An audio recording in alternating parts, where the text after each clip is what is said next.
यीशु मसीह में मेरे प्यारे भाइयों बहनों,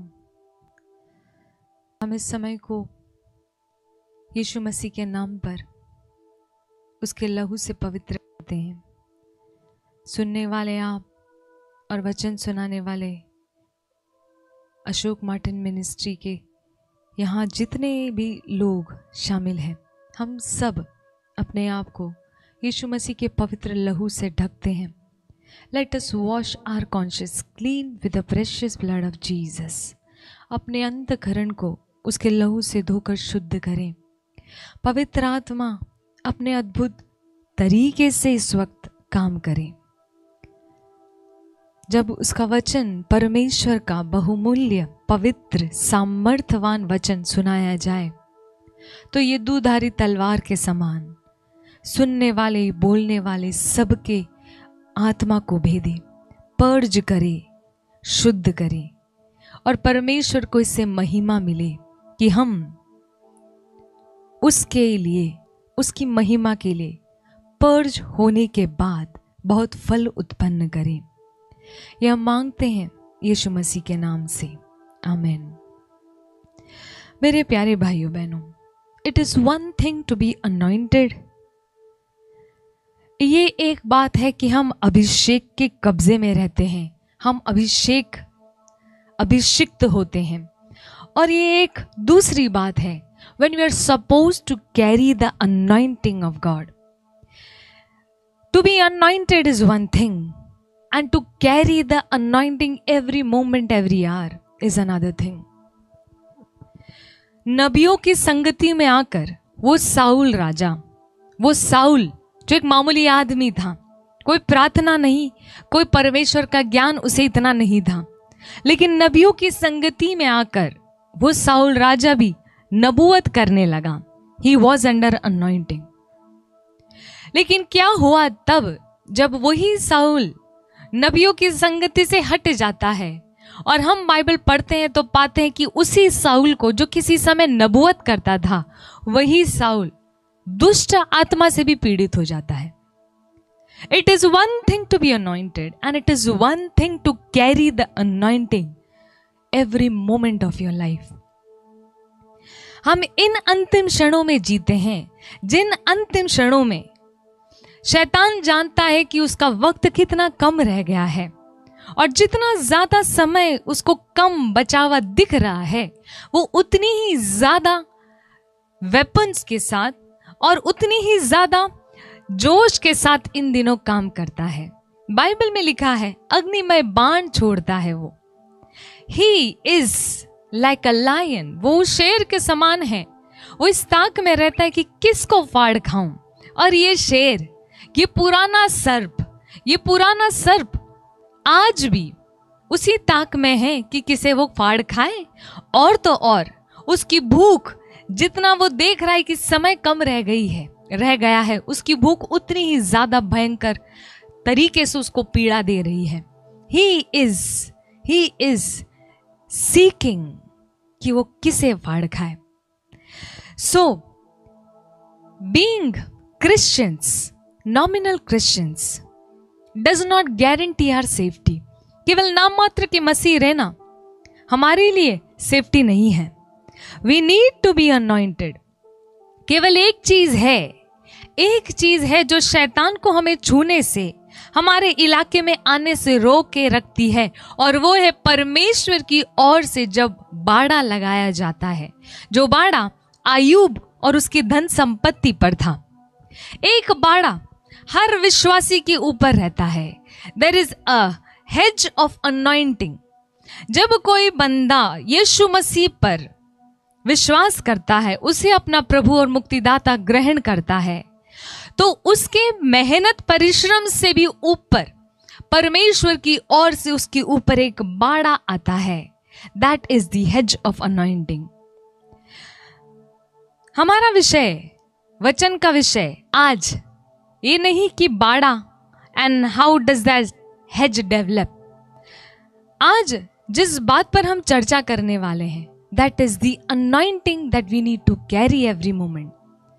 आज हम जिस विषय पर चर्चा करेंगे वो बात है परमेश्वर का अभिषेक, जो हमें हर समय कैरी करते रहना है। साउल की तरह, जैसा मैंने एक उदाहरण दिया आपको, अभिषेक के अंतर्गत और उसके इफेक्ट में रहना आपको टेम्पररी सेफ्टी दे सकता है, लेकिन यदि आप अभिषेक में चलते फिरते और जीते नहीं, यदि अभिषेक आप कैरी नहीं करते अपने जीवन में, तो आपके ऊपर कोई प्रोटेक्शन, हम पर या किसी भी बात पर जो आपसे जुड़ी हुई है, कोई प्रोटेक्शन नहीं है। हम इसी के लिए बुलाए गए हैं, परमेश्वर यीशु मसीह में वो पवित्र लहू जो हमारे लिए बहाया गया, वो इसीलिए बहाया गया कि हम इस धरती पर रहकर फल उत्पन्न करें। We are suppose to work, we are suppose to serve. हमें काम करना है, हमें फल लाना है, हमें परमेश्वर के भले कामों को इस धरती पर करना है, हमें उसकी इच्छाओं को, उसकी योजनाओं को, उसके राज्य को यहाँ पर फैलाना है। हमें मात्र सेफ्टी में बैठे नहीं रहना है, लेकिन हमें उसके लिए काम करना है। लेकिन when can I work and that too for God? मैं परमेश्वर के लिए और वो भी काम कैसे कर पाऊं? जब ये शैतान दहाड़ते सिंह की तरह हमें मारने और खाने के लिए घूमता रहता है, इतने बड़े दुश्मन के होते साथे, how do I work and do the good works that my heavenly Father has called me to do? The answer is the anointing. इसका जवाब है परमेश्वर की ओर से आने वाला अभिषेक। तिमोथी एक ऐसा नौजवान था जो बस सेवा में उतरा था। उसकी दादी और उसकी माँ, उन्होंने यीशु मसीह पर विश्वास किया, और बाइबल में लिखा है उसका पिता विश्वासी नहीं था। एक्ट्स के प्रेरित चरित्र में हम पढ़ते तो पाते कि उसका पिता विश्वासी नहीं था। ये एक ऐसा लड़का था जिसको विश्वास बाप दादों से नहीं मिला, उसने विश्वास सुनने से ग्रहण किया, उसने सुनने से चीजों को समझा, परखा, और पूरी सोच और विचार और बुद्धि के साथ यीशु मसीह की सेवा करना उसने चाहा। इस तिमोथी को लिखते हुए पौलुस कहता है, 2 तिमोथी चैप्टर 2 वर्स 21, पौलुस कहता है, एज फॉर यू, वो कहता है, इफ अ मैन देयरफॉर, यदि कोई व्यक्ति, इफ अ मैन देयरफॉर अपने आप को इनसे शुद्ध करेगा तो वह आदर का बर्तन और पवित्र ठहरेगा। यदि कोई अपने आप को इनसे शुद्ध करेगा तो वह आदर का बर्तन और पवित्र ठहरेगा। Man therefore if purges himself from these shall be a vessel of honor. यदि आपको किसी चीज को कैरी करना है, you need to have a vessel. यदि आपको कोई चीज को इधर से उधर लिए फिरना है तो एक बर्तन का होना जरूरी है। पौलुस यहाँ पर तिमोथी को कहता है कि तेरा अभिषेक को और अभिषेक के लिए और परमेश्वर के भले काम को तू कर सके, इसके लिए जरूरी है कि तू अपने आप को शुद्ध करे।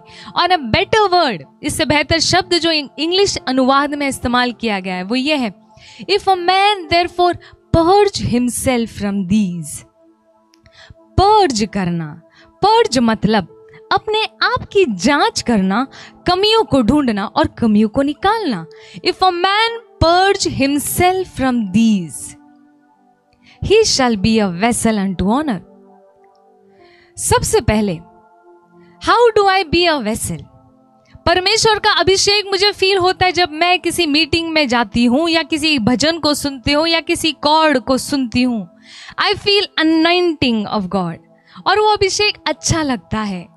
लेकिन उसी अभिषेक को जब तक मैं अपने प्रार्थना के कमरे से या उस माहौल से निकलने के बाद यदि मैं उसको लेकर ना फिर पाऊं, तो मैं परमेश्वर के भले काम करने के लिए अब भी रेडी नहीं हूं। आपको पता है परमेश्वर ने हमें ये अभिषेक दिया किस लिए गया है? लिखा है लूकस 4:18 में, the spirit of the Lord is upon me because he has anointed me. परमेश्वर का आत्मा मुझ पर इसलिए है क्योंकि उसने मेरा अभिषेक किया है। और परमेश्वर का अभिषेक यदि मुझ पर है और परमेश्वर यदि मुझे अभिषेक करना चाहता है तो वो किसी पर्पस के साथ, किसी पर्पस के लिए अभिषेक करता है। और उसका पर्पस क्या है? Because he has anointed me to preach the gospel to the poor. प्रभु का आत्मा मुझ पर इसीलिए है, या प्रभु का आत्मा मुझ पर है इसीलिए कि उसने कंगालों को सुसमाचार सुनाने के लिए मेरा अभिषेक किया है। उसने अभिषेक मुझे बस इस धरती पे फील करने के लिए और मजे में और सुनकर आनंद मनाने के लिए नहीं दिया है।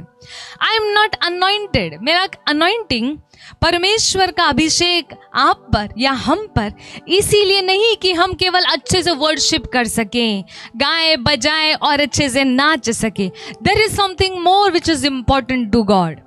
परमेश्वर के लिए आपकी उस प्रार्थना के कमरे, उस प्रार्थना के समय से भी बढ़कर कुछ और जरूरी चीज है जो आपके द्वारा वो कराना चाहता है, और जिस मकसद के लिए वो आपको और हमको अभिषेक करता है, और वो मकसद है कंगालों को सुसमाचार सुनाना। He has anointed me to preach the gospel to the poor. He has sent me to heal the broken hearted.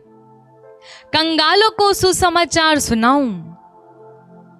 मुझे इसलिए भेजा है कि बंदियों को छुटकारे का और अंधों को दृष्टि पाने का सुसमाचार प्रचार करूं, और कुचले हुओं को छुड़ाऊं, और कुचले हुओं को छुड़ाऊं।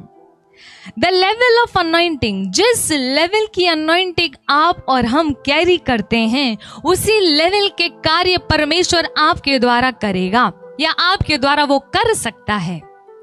परमेश्वर आपकी मेहनत से आपसे काम नहीं कराता। परमेश्वर आपको यदि उपयोग में लाना चाहता है, या आपका उपयोग जब वो करता है, तो सबसे पहले वो ये चाहता है कि तू मर जा, डाई टू योरसेल्फ, तू अपने आप का त्याग कर, और फिर मेरा अभिषेक तुझ पर आएगा। जितना ज्यादा हम अपना आत्म त्याग करते हैं, उतना बड़ा हम बर्तन बनते हैं। जितना बड़ा हम बर्तन बनते हैं परमेश्वर के लिए, उतना ज्यादा वो हमें अभिषेक करता है। अभिषेक में आकर, अभिषेक के कब्जे में आकर आप जिस पे प्रार्थना करते हो वो गिर तो जाएगा, लेकिन it requires another level of anointing. ये डिमांड करता है कि अनॉइंटिंग एक अनोखी लेवल की हो, कि जो व्यक्ति गिरा है वो व्यक्ति उठकर वो ना रहे जो गिरने से पहले था। The level of anointing determines the quality of work you do for God. जिस लेवल की अनॉइंटिंग आप पर है, वो इस बात से पता चलेगी आप परमेश्वर के लिए क्या क्या कार्य करते हैं। परमेश्वर का अभिषेक हम पर इसीलिए है कि हम कंगालों को सुसमाचार सुनाएं।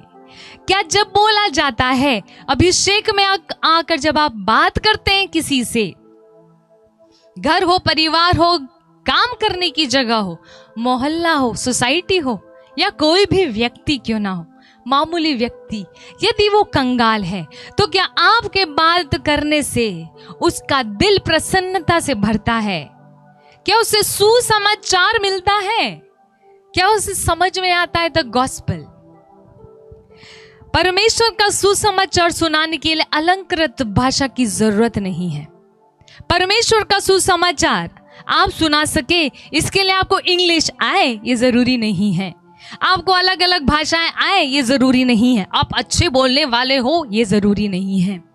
परमेश्वर का सुसमाचार आप सुना सके, इसके लिए बस एक चीज जरूरी है, और वो है द अनॉइंटिंग। लिखा है, He has anointed me to preach the gospel to the poor. Only thing that God wants is, are you anointed the way He wants? और लिखा है, He has sent me to heal the broken hearted. ये सारे काम, बंदियों को छुटकारा, अंधों को दृष्टि पाने का, देने का काम, कुचले हुओं को छुड़ाने का काम, ये केवल अभिषेक द्वारा होता है। और ये अभिषेक कोई ऐसी चीज नहीं जो यहाँ पर धरती पे किसी जगह पर जाकर मिलती है या किसी के इम्पार्टेशन से मिलती है। लिखा है, परमेश्वर का आत्मा मुझ पर इसलिए है, For the Spirit of the Lord is upon me because He has anointed me.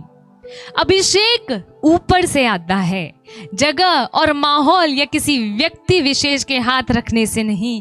यदि परमेश्वरी स्वर्ग से उस अभिषेक को रिलीज ना करे, तो चाहे आप किसी का भी हाथ क्यों ना रखवा लो जाकर, you will not be anointed. The anointing that is over you is first released from heaven. सबसे पहले परमेश्वर के सिंहासन से रिलीज होती है। फिर चाहे कोई आप पर हाथ रखे या ना रखे, आप अपने बंद कमरे में भी उस अभिषेक से भर जाओगे, जिस अभिषेक की जरूरत है कि आप परमेश्वर का काम कर सको। या तिमोथी को लिखते हुए पौलुस कहता है, यदि तू अपने आप को इनसे शुद्ध करेगा तो वह आदर का बर्तन और पवित्र ठहरेगा।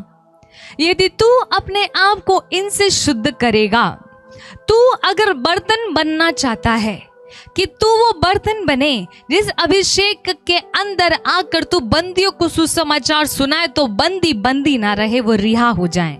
तू कंगालों को सुसमाचार सुना सके और वो भले काम कर सके जिस भले काम को करने के लिए पिता ने तुझे चुना है। तो जरूरी है कि तू अपने आप को इनसे शुद्ध कर, इनसे शुद्ध कर। ये इनसे क्या चीज है?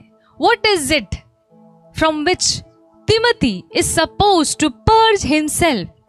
दूसरी बात पर गौर कीजिए। सबसे पहले यहाँ पौलुस कह रहा है तिमोथी को कि तुझे अगर बर्तन बनना है तो तुझे ये करना है कि अपने आप का पर्ज कर, पर्ज योरसेल्फ, अपने आप की जांच कर और शुद्ध कर अपने आप को। It is you who has to purge your own self. Timothy, ये तेरा काम है कि तू अपने आप की जांच करे। यहां पर नहीं लिखा है, पौलुस नहीं कहता कि तिमोथी तू परमेश्वर की आत्मा को तुझे पर्ज करने दे। There is an act that a man has to do for his own self. कुछ चीजें एक व्यक्ति विशेष को खुद को करनी है। यहां पर तिमोथी को कहता है पौलुस, तू अपने आप को शुद्ध कर, शुद्ध कर, क्योंकि तू कर सकता है। परमेश्वर का अनुग्रह पर्याप्त है तुझे कि तू इन बातों से अपने आप को शुद्ध कर सके। ये बातें कौन सी है? आज हम उसे देखेंगे। सबसे पहली बात जो वचन 4 में आई है, सबसे पहली बात वो ये है, verse 4, the world, the affairs of the world, संसार की चीजें। लिखा है जब कोई योद्धा लड़ाई पर जाता है तो इसीलिए कि अपने भर्ती करने वाले को प्रसन्न करे, अपने आप को संसार के काम में नहीं फंसाता। तिमोथी, यदि तू परमेश्वर का अभिषेक का बर्तन बनना चाहता है जो उसके भले काम के लिए उपयोग में लाया जाए, तो सबसे पहला काम तुझे करना है, you have to purge yourself, अपने आप को शुद्ध करना है। किससे? संसार के काम से। क्योंकि यहां पर लिखा है, पौलुस कह रहा है इसी तिमोथी को, नो मैन, यदि तू लड़ने के लिए जाए। और देख तिमोथी, कोई भी व्यक्ति जब लड़ने जाता है ना, तो वो अपने आप के, अपने को जो भर्ती कर रहा है उस अथॉरिटी को खुश कर सके, उसके सामने ये प्रूव कर सके कि तूने सही आदमी को चुना है। इसीलिए उसके लिए जरूरी हो जाता है कि वो अपने आप को संसार के कामों में फंसने ना दे। आपको पता है लूकस 8:14 में क्या लिखा? यीशु मसीह ने जब बोने वाले का दृष्टांत सुनाया तो एक प्रकार के बीज ऐसे थे जो जाकर कांटों में गिरते हैं। लूकस 8:14, कुछ बीज वो थे जो झाड़ियों में जाके गिरे। यीशु मसीह कहते हैं अपने शिष्यों से, यह वे हैं जो सुनते हैं पर आगे चलकर चिंता, धन और जीवन के सुख विलास में फंस जाते हैं और उनका फल नहीं पकता। जीवन का सुख विलास, इस संसार की बातें, संसार की चिंताएं, जीवन का सुख विलास, क्या खाएंगे, क्या पहनेंगे, क्या तीसरी क्या चीज थी, क्या खाएं, क्या पहने, और तुम इसकी चिंता मत करो कि तुम क्या खाओगे और तुम क्या पहनोगे। यीशु मसीह चिड़िया का उदाहरण देते हैं, ना तो वो बोते हैं ना तो वो लूनती है, फिर भी तुम्हारा पिता उसे खिलाता है। There is a worry that comes with life. इस जिंदगी को लेकर कई प्रकार की चिंताएं बाय डिफॉल्ट आती है। मैं अपने आप का फ्यूचर सिक्योर कर सकूं, मेरे को अगले साल खाने के लिए मिलेगा या नहीं मिलेगा, इसकी चिंता बाय डिफॉल्ट जिंदगी के साथ आती है। यीशु मसीह ने कहा कि तुम मेरे शिष्य बनना चाहते हो तो पहले मर जाओ, डिनाई योरसेल्फ, अपनी जिंदगी की चिंता करना बंद करो। अपने शिष्यों को भी जब वो भेजता है ना तो कहता है कि तुम अपने साथ कुछ मत लेना, खाने के लिए टिफिन मत लेना, अपने पर्सेस मत लेना, जूते चप्पल कपड़े मत लेना, चिंता मत करो जिंदगी की। कोई यदि जिंदगी की चिंता करेगा वो बर्तन नहीं बन सकेगा। यदि कोई परमेश्वर के अभिषेक का बर्तन बनना चाहता है तो जरूरी ये है कि you do not worry, do not let your self be entangled by the worries of your life. इस संसार के भोग विलास, इस संसार के भोग विलास तो गंदी चीज हो गई, लेकिन इस संसार की चिंताओं से भी अपने आप को परेशान मत करो। बहुत सारी एजेंसी आएंगी जो आपके अपनी कहलाएंगी और वो आपको चिंता करने पर मजबूर करेगी। ये आपकी चॉइस है कि आप क्या करते हैं। लूकस 8:14 फिर से हम पढ़ेंगे। ये वो बीज थे जो झाड़ियों में जाके गिरे, और ये लोग कौन थे? ये वे हैं जो सुनते हैं पर आगे चलकर, सुनते हैं ये लेकिन आगे चलकर चिंता, धन और जीवन की सुख विलास में फंस जाते हैं। चिंता, धन और जीवन के सुख विलास में फंस जाते हैं। दूसरा पत्रस 2:20 साफ साफ कहता है, यदि आप यीशु मसीह को अपना प्रभु और मुक्तिदाता ग्रहण करके और उसके बाद में फिर चिंता, धन और जीवन के सुख विलास से संसार की बातों में यदि अगर आप फंस गए ना, तो आपका मेरा हाल पहले से भी बदतर होगा। लिखा है, जब वे प्रभु और उद्धारकर्ता यीशु मसीह के पहचान के द्वारा संसार की नाना प्रकार की अशुद्धता से बच निकले और फिर उनमें फंसकर हार गए। वो एक बार बच निकले थे, कुछ दिनों तक तो वो बचकर अलग थे। किससे? संसार की नाना प्रकार की अशुद्धता से, चिंता से। उनको तो कोई चिंता फर्क नहीं पड़ता था, लोग कुछ भी कहें। खुश थे अपने अकेले जीवन में, लेकिन परमेश्वर के भजन कीर्तन और उसकी संगति में। यहाँ पर पतरस कहता है, जब वे प्रभु और उद्धारकर्ता यीशु मसीह की पहचान के द्वारा, उसको पहचानने के बाद जब वे संसार की नाना प्रकार की अशुद्धता से बच निकले और फिर वापस उनमें जाकर फंसकर हार गए, तो उनकी पिछली दशा पहली से भी बुरी हो गई। The latter end is worse with them than the beginning. यहां पर तिमोथी को पौलुस कह रहा है, सबसे पहली चीज तुझे अपने आप को पर्ज करनी है और शुद्ध करना है, जिससे वो ये है। अध्याय 2:4 2 तिमोथी 2:4 में कहता है पौलुस तिमोथी को कि संसार के कामों से अपने आप को शुद्ध कर। The cares, the riches and the pleasures of the world. लूकस 8:14 में cares, riches and pleasures of the world. चिंता, धन और भोग विलास। चिंता, धन और भोग विलास। Even the pleasure that comes from the world, you have to cut yourself off. कुछ अच्छा लगने लगता है, कुछ बातें अच्छी लगने लगती जो संसार से जुड़ी हुई है, भले ही बुरी ना है, लेकिन संसार से अगर आई है और तुझे अगर वो प्लेजर देती है तो ये तेरे लिए खतरा साबित हो सकती है। तो भले ही लाख कोशिश करे अपने इस प्लेजर को बचाने के लिए और इसको सही साबित करने के लिए, लेकिन परमेश्वर की नजर में यदि वो प्लेजर संसार से आया और तू उसे काट नहीं रहा, तो तू परमेश्वर का वो वेसल नहीं बन पाएगा जो अभिषेक से भरकर उसके भले काम के लिए उपयोग में लाया जा सकता है। आपको पता है, there is a epistle that I have to be. मुझे एक जीवित पत्रिका बननी है। कुछ ऐसी बातें हैं जो परमेश्वर मेरी जिंदगी द्वारा इस संसार को बताएगा, जो किसी के द्वारा बोली नहीं गई, जो किसी के द्वारा प्रचार नहीं की गई। कुछ बातें, कुछ ऐसी चीजें जो केवल मेरे जिंदगी द्वारा परमेश्वर बोलेगा। I have to be a living epistle. भले ही मैं कितने लोगों का सुनूं और कॉपी करके बोलूं, लेकिन there is something, कुछ ऐसी बातें हैं जो परमेश्वर जब मुझसे एनकाउंटर करेगा तो मेरी जिंदगी उसे बताएगी, मेरी जिंदगी से वो पता चलेगा, तब मैं उसकी जीवित पत्रिका होंगी।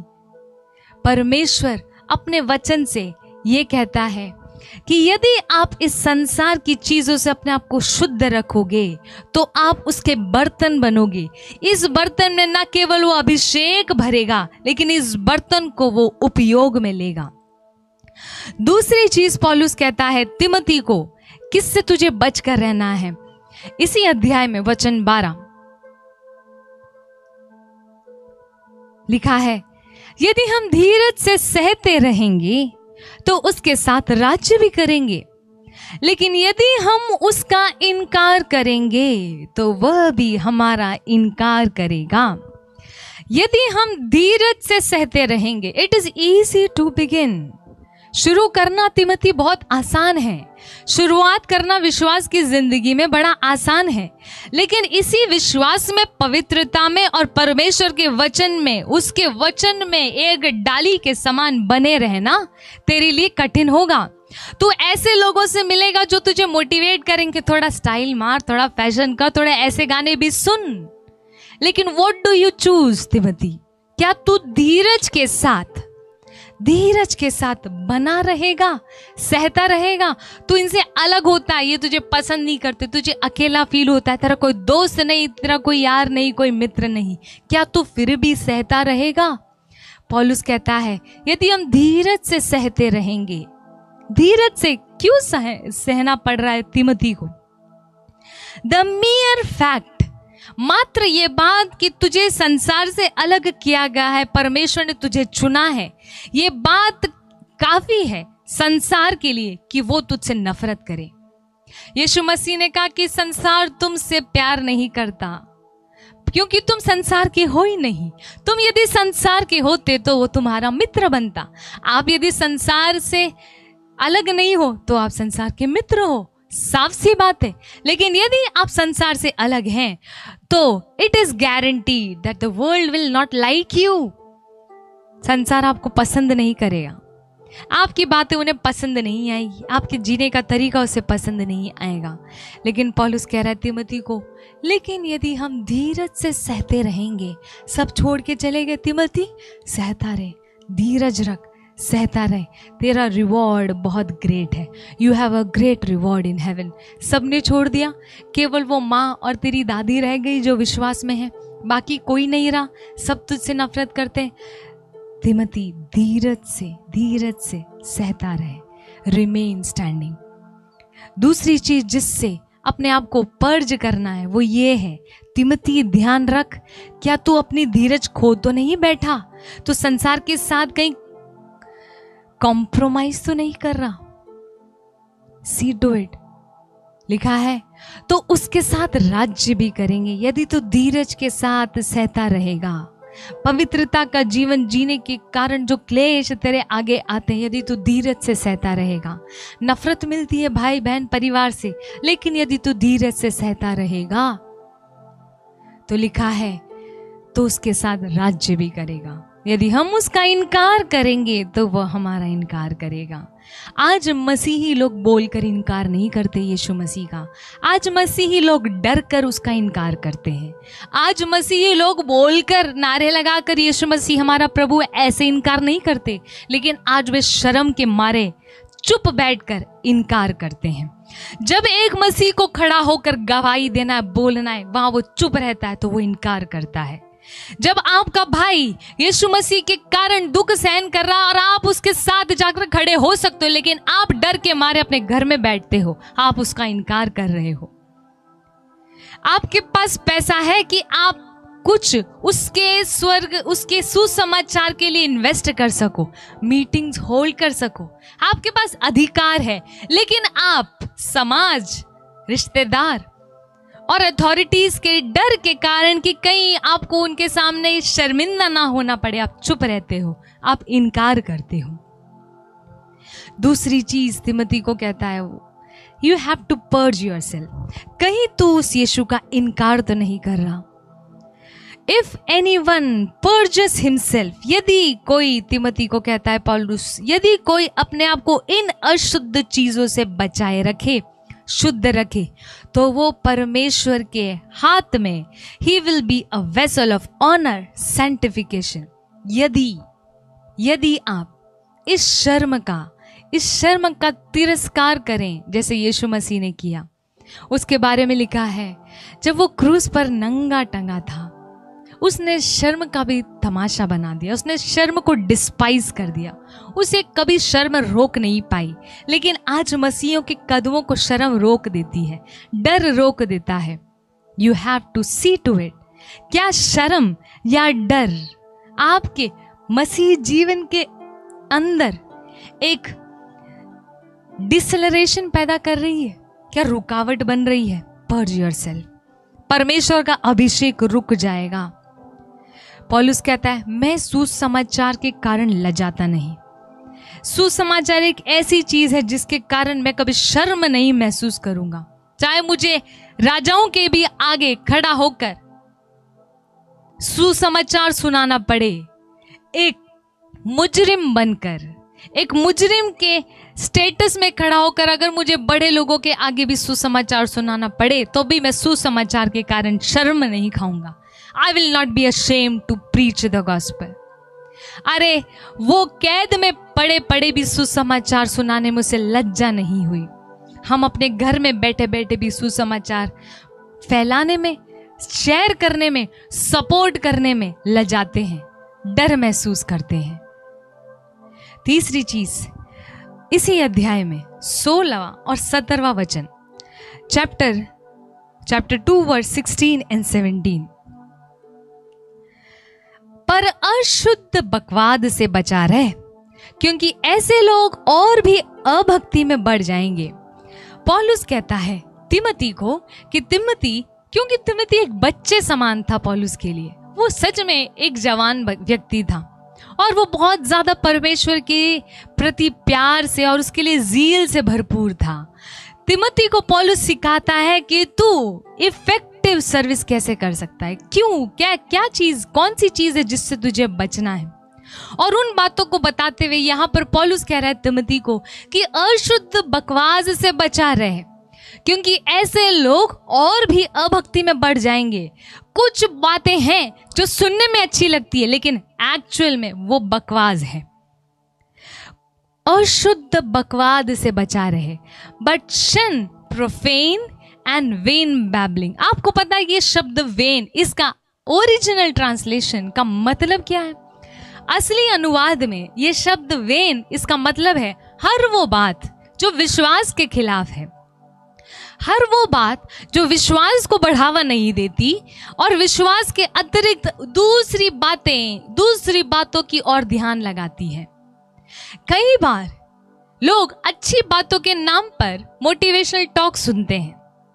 मोटिवेशनल टॉक उन्हें सुनने में अच्छी लगती है, लेकिन यहाँ पर पौलुस कह रहा है वेन बैबलिंग्स, और ये वेन शब्द का मतलब है हर वो चीज जो विश्वास से प्रेरित नहीं होती, जहां पर व्यक्ति विशेष अपनी मेहनत के बारे में आपको इंट्रोड्यूस करता है और कहता है कि विश्वास एक ऐसी चीज है जो मुझे मेहनत करने से मिली, लेकिन ये परमेश्वर की ओर से वरदान है। जहां पर एक पर्सन की खुद की मेहनत को ज्यादा ग्लोरी मिले और परमेश्वर को कम मिले, वो सारी बातें वेन है। तिमोथी को कहता है पौलुस, शन योरसेल्फ, अपने आप को ऐसी अशुद्ध बकवास से बचाए रख। ऐसी बातें जहां पर केवल भले ही अच्छे लोग क्यों ना बैठे हों, लेकिन विश्वास के अलावा सारी बातें की जाती है, एक दूसरे का न्याय किया जाता है। शन योरसेल्फ। पता है स्तोत्र ग्रंथ अध्याय 1 वचन 1 में क्या लिखा है? धन्य है वो व्यक्ति, 1 verse 1, blessed is that man that walketh not in the counsel of the ungodly, जो दुष्टों की युक्ति पर नहीं चलता है, न पापियों के मार्ग में खड़ा होता है, न ठट्टा करने वालों की मंडली में बैठता है। ना तो वो चलता है वहां पर, ना तो वो वहां खड़ा होता है, ना वो वहां बैठता है। वो बैठकर बातें करना दूर, वो ऐसी बातों के बीच में जहां पर वेन प्रोफेन टॉकिंग होती है, यहां पर ना तो वो चलेगा, ना वो यहाँ खड़ा रहेगा, ना वो यहाँ पर बैठेगा। It takes courage. यहाँ पर हिम्मत की जरूरत है और विश्वास की जरूरत है कि आप ठट्टा करने वालों की मंडली में बैठो नहीं, पापियों के मार्ग में खड़े ना रहो और दुष्ट की युक्तियों पे चलना आप मंजूर ना करो। Being good is not sufficient. केवल अच्छा होना काफी नहीं है परमेश्वर आपको उपयोग में ले इसके लिए। You have to be good enough to shun these things. आपको इतना अच्छा होना पड़ेगा कि आप इन सब चीजों से अपने आप को शुद्ध कर सके। केवल अच्छे इरादे रखना और अच्छे डिजायर्स मन में पालना परमेश्वर के लिए आपको इस्तेमाल करना, ये दिस इज नॉट सफिशिएंट। वो धनी युवक यीशु मसीह के पास आता है, कहता है मैंने सब कुछ किया, बता मुझ में क्या कमी है। जीसस लुक्ड एट हिम और उससे कहा सब कुछ छोड़कर मेरा अनुसरण करे। तू अच्छा तो है, लेकिन क्या तू इतना अच्छा है तू ये सब छोड़ सके? Are you good enough? Do you love me enough that you die to yourself? तू मुझे प्यार करता है, अच्छी बात है, लेकिन क्या तू मुझे इतना प्यार करता है कि तू अपना आत्मत्याग कर सके? Being good is not enough. Are you good enough to die to your own self and obey your master? उसको केवल प्यार करना नहीं, क्या आप इतना प्यार करते हो कि उसको प्यार करने के खातिर आपको सब छोड़ना पड़े तो आप छोड़ दो, तो आप उसके लिए वो बर्तन बनेंगे जिस बर्तन में वो अपना अभिषेक भरेगा। प्यारे भाइयों बहनों, एक और वचन हम पढ़ेंगे, 1 कोरिन्थी अध्याय 15 वचन 33। तीसरी बात, वेन बैबलिंग्स, व्यर्थ की बकवाद। लिखा है धोखा ना खाओ, बुरी संगति अच्छे चरित्र को बिगाड़ देती है। Do not B deceived. बुरी संगति नहीं, एक्चुअल में लिखा है evil communications corrupt good manners. आप केवल कम्युनिकेट कर रहे हो, भले ही आप में अच्छी आदतें हैं, but you are communicating, you are listening, you are watching. आप बात कर रहे हो क्या? इवल कम्युनिकेशन, व्यर्थ की बातें केवल आप बोलते हो या सुनते हो, आपके गुड मैनर स्पॉइल होंगे। आप प्रार्थना वाले व्यक्ति होंगे, लेकिन 1-2 दिन कॉलेज में या स्कूल में या काम की जगह पर आप काम करने वालों और उन लोगों की संगति में बैठकर बातें करोगे, आपको प्रार्थना करने का मन मर जाएगा। आप बहुत ज्यादा परमेश्वर को प्यार करने वाले और उसकी सेवा करने वाली बंदे हो सकते हो, लेकिन 2-3 दिन अपने ऐसे रिश्तेदारों की संगति में जाओ जो संसारिक है, आपकी इच्छाएं मर जाएंगी। Evil communications corrupt good manners. Proverbs सुक्ति 13:20 कहता है, Proverbs 13:20, He that walketh with the wise men shall be wise. बुद्धिमानों की संगति कर, तब तू भी बुद्धिमान होगा, परंतु मूर्खों का साथी नष्ट हो जाएगा। A companion of fool shall be destroyed.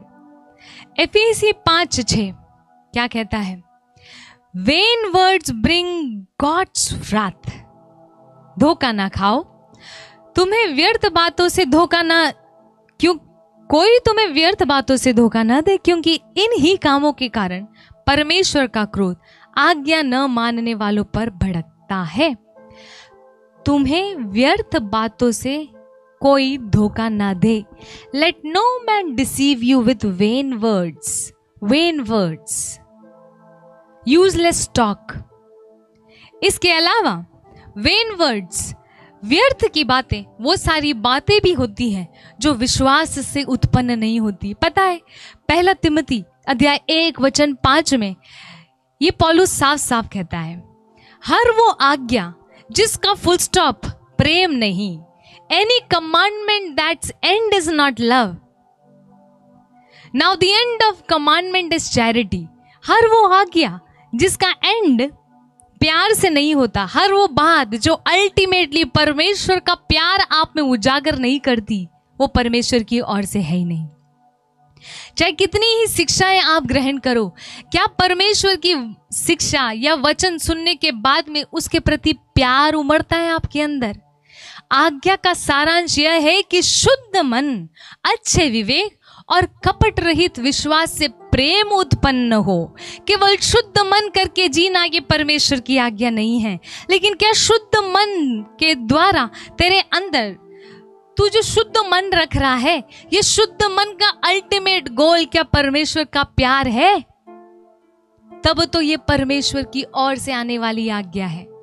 The end of the commandment, आज्ञा का सारांश यह है कि शुद्ध मन, अच्छे विवेक, कपट रहित विश्वास से प्रेम उत्पन्न हो।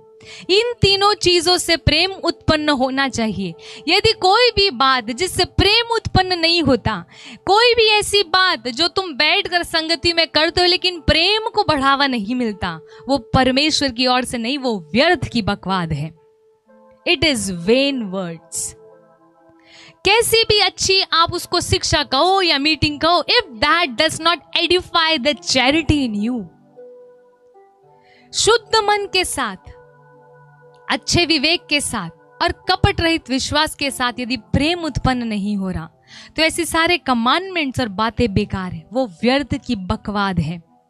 तिमोथी को कहता है पौलुस, इन चीजों से अपने आप को बचाए रख। चाहे वो कोई डॉक्ट्राइन ही क्यों ना हो, कोई भी नई डॉक्ट्रीन जब वो तुझे परमेश्वर के प्यार की ओर नहीं ले जाती, वो बेकार है। पता है आपको, अंतिम दिनों में हमें ऐसी नाना प्रकार की बातें सुनने मिलेगी और हमें सिखाने के लिए अलग अलग एजेंसीज आएंगी। कई बार आपका फोन के द्वारा आपके सामने वो परोसी जाएगी या किसी व्यक्ति के थ्रू आएगी। You have to be careful. Bible में लिखा है साफ साफ, यदि कोई, इसी शुरुआत वाला वचन 2:21, यदि कोई अपने आप को इन चीजों से, पौलुस लिखते हुए तिमोथी को कहता है, यदि तू अपने आप को इन चीजों से शुद्ध रखेगा तो क्या होगा? तेरे साथ 4 चीजें होंगी। तू परमेश्वर का पवित्र बर्तन ठहरेगा जिसका आदर किया जाएगा। Second, you will be sanctified. तीसरा, तू स्वामी के काम आएगा। और चौथा, तू हर भले काम के लिए तैयार रहेगा। परमेश्वर की ओर से तुझे आदर दिया जाएगा। ये बर्तन, यदि तूने अपने आप को शुद्ध रखा इन चीजों से, व्यर्थ की बकवाद। और सबसे पहले, यदि तूने अपने आप को शुद्ध रखा संसार की चीजों से और रॉन्ग, एक बैकस्लाइडिंग जिसे कहते हैं रॉन्ग शेम, मतलब कि यीशु मसीह के नाम के कारण तू कभी शर्मिंदा ना हो, इस बात का यदि तू ध्यान रखे। और तीसरी चीज, तू व्यर्थ की बकवास से अपने आप को बचाए रखे। संसार से, यीशु मसीह के कारण तू कभी लजाए नहीं। इस बात को तू हमेशा यदि ध्यान रखे और शुद्ध करे कि कहीं मुझ में डर और शर्म तो ना आ गई कि मैं परमेश्वर यीशु मसीह के लिए जीने में शर्मा रहा हूं। If you keep your self from these things. And third thing, vain babblings, व्यर्थ की बातों से, तो तू क्या होगा? यिर्मयाह को भी कहता है परमेश्वर, यदि तू वो कहे जो शुद्ध है और वो ना कहे जो अशुद्ध है, if you take precious from the wild. सुन, यहोवा ने यूं कहा, यदि तू फिरे तो मैं फिर से तुझे अपने समान खड़ा करूंगा। यदि तू अनमोल को कहे और निकम्मे को ना कहे, तब तू मेरे मुख के समान होगा। यहां पर तिमोथी को कहता है पौलुस, यदि तू इन सब चीजों से अपने आप को बचाए रखे, you will be considered a vessel of honour. तू आदर का बर्तन ठहराया जाएगा, तू पवित्र ठहराया जाएगा, तू स्वामी के काम आएगा और हर भले काम के लिए तू तैयार रहेगा। You will be a vessel unto honour. एक माँ आई यीशु मसीह के पास में कि मेरे इन दोनों बच्चों को अपने दाएं और बाएं रख। यीशु मसीह ने कहा, क्या ये वो प्याला पिएंगे जो मैं पीने को हूं? और क्या वो बपतिस्मा जो मैं लेने को हूं वो ग्रहण कर पाएंगे? तुझे ऑनर मिलेगा, but are you really able to drink the cup that Jesus drank? यीशु ने कहा, कोई मेरा अनुसरण करना चाहे आत्मत्याग करे। यीशु की डिमांड ये है कि तुम जो बड़े बनना चाहते हो, be the servant of all. It is difficult to drink that cup. It is difficult to keep your self away from the world. लेकिन पौलुस कहता है, इसी के कारण जब तू शुद्ध करेगा अपने आप को इन सब चीजों से, तभी तू उसके काम के लिए ऑनर, उसके नजरों में तू ऑनरेबल होगा। हम ऑनर सीख करते हैं, हम कई बार आदर, उस आदर से अपने आप को संतुष्ट कर लेते जो हमें चंद लोगों से मिलता है, हमारी पब्लिक से मिलता है, और हम उस आनंद की ओर ध्यान नहीं देते जो आनंद परमेश्वर की ओर से आता है। यीशु मसीह को देखिए, यीशु मसीह कभी भी he never settled himself for the honour of men. लोगों से जो आदर सत्कार मिला उससे कभी वो संतुष्टि वो पाता नहीं है। ही रिफ्यूजेस दैट ऑनर। वो आनंद चाहता है जो परमेश्वर से आता है, इसीलिए वो अंत तक धैर्य बना रहा। उसने क्रूस की मौत को भी सहन कर लिया क्योंकि उसकी नजर उस ऑनर, उस आदर की ओर थी जो आदर परमेश्वर के सिंहासन से आता है। If you want to be a vessel of anointing, परमेश्वर के अभिषेक का यदि आप और हम पात्र बने, ऐसा हो आपके और मेरे साथ, इसीलिए जरूरी है कि हम उसकी ओर से जो आदर आता है उधर अपनी नजरें रखें।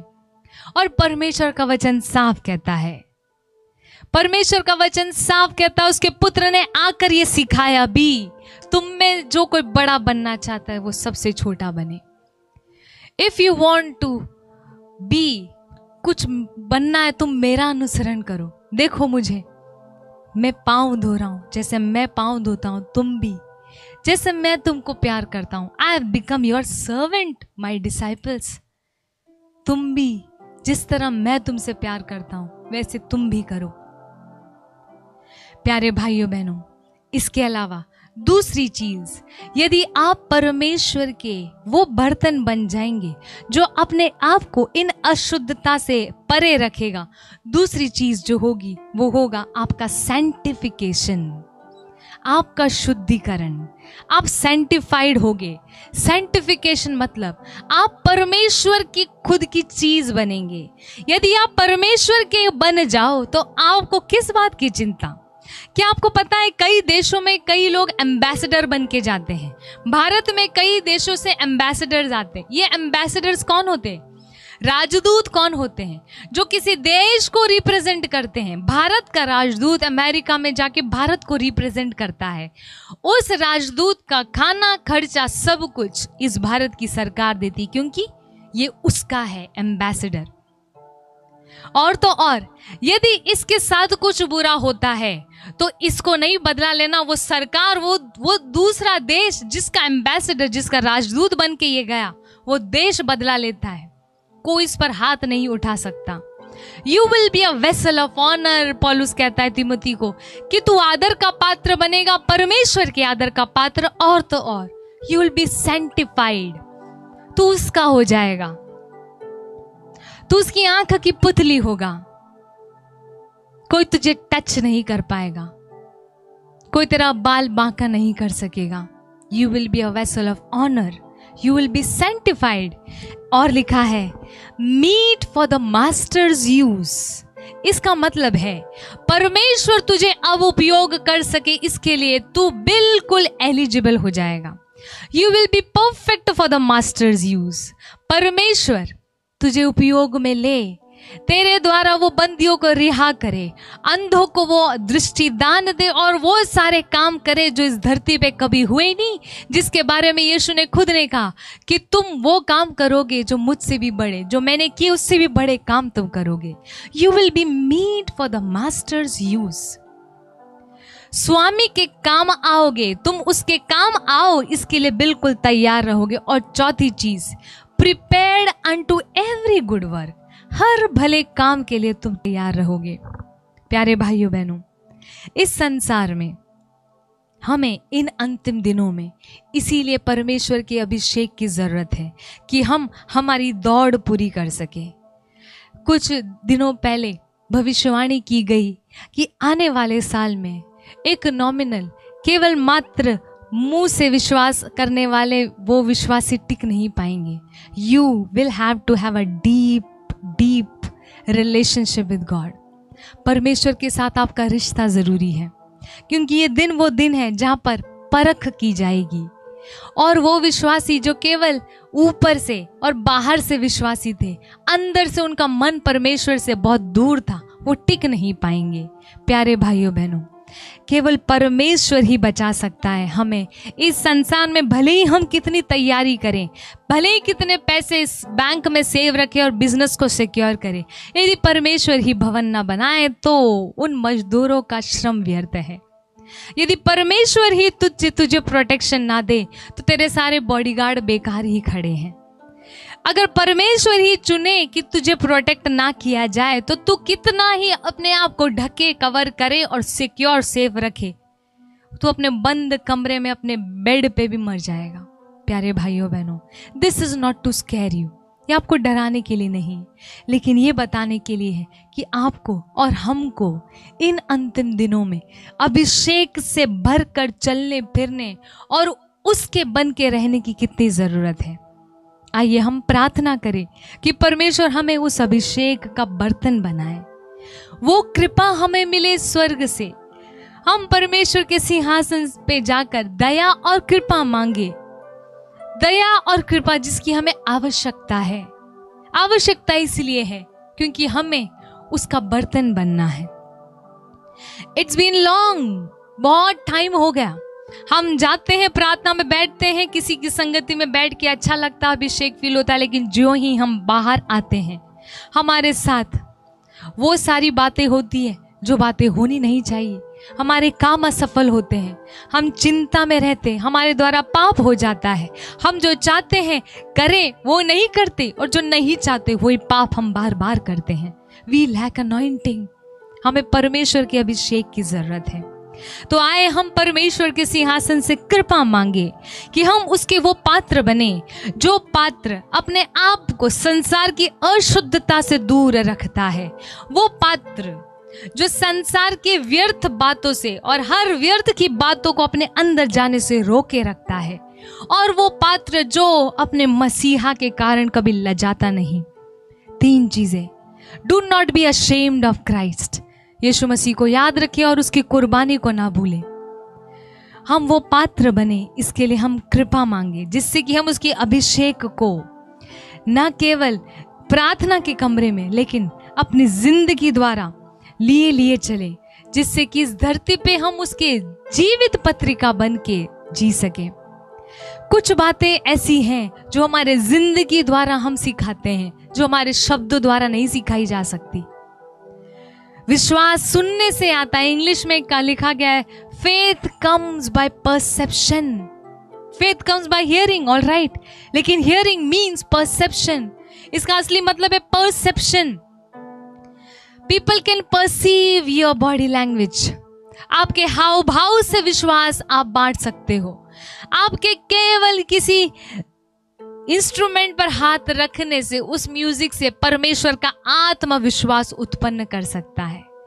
Faith comes by perception. यदि आप अभिषेक में भरे हुए हो तो आप चलते चलते आपको पता नहीं कितनी आत्माएं आप बचाओगे। प्यारे भाइयों बहनों, आइए हम उस अभिषेक के लिए यत्न करें। बाइबल में लिखा है seek the things of heaven not the earthly things, स्वर्गिक चीजों की खोज करें। आइए हम इस खोज में आज परमेश्वर के सिंहासन के पास जाएं कि परमेश्वर मुझे वो बर्तन बना जो अभिषेक से भरा हुआ है।